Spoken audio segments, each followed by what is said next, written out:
Story time Hindi कहानी में आप सभी का स्वागत है। आज हम कहानियों के संग्रह से लालची दूध वाला और शेर की कहानी सुनेंगे। आशा है कि ये कहानी आपको पसंद आएगी। एक गांव में मोहन नाम का एक बहुत ही लालची आदमी रहता था।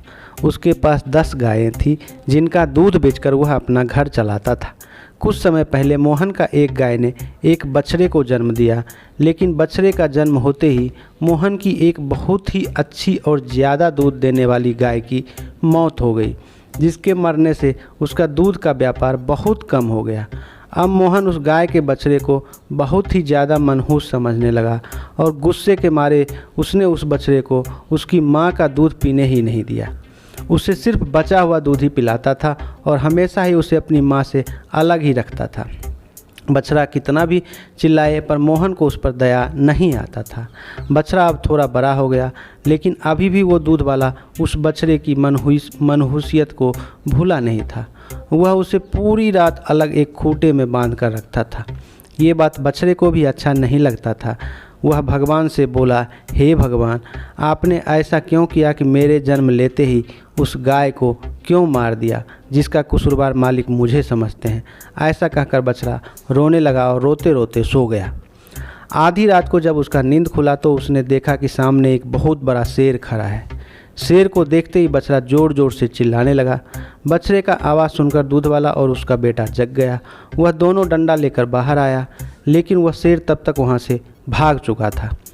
अब दूध वाला को वहाँ कुछ दिखाई नहीं दिया। उसे बछड़े के ऊपर बहुत गुस्सा आया और दोनों बाप बेटे ने बछड़े की पिटाई कर दी। बछड़ा रोने लगा। यह सब देखकर बछड़े की माँ भी रोने लगी।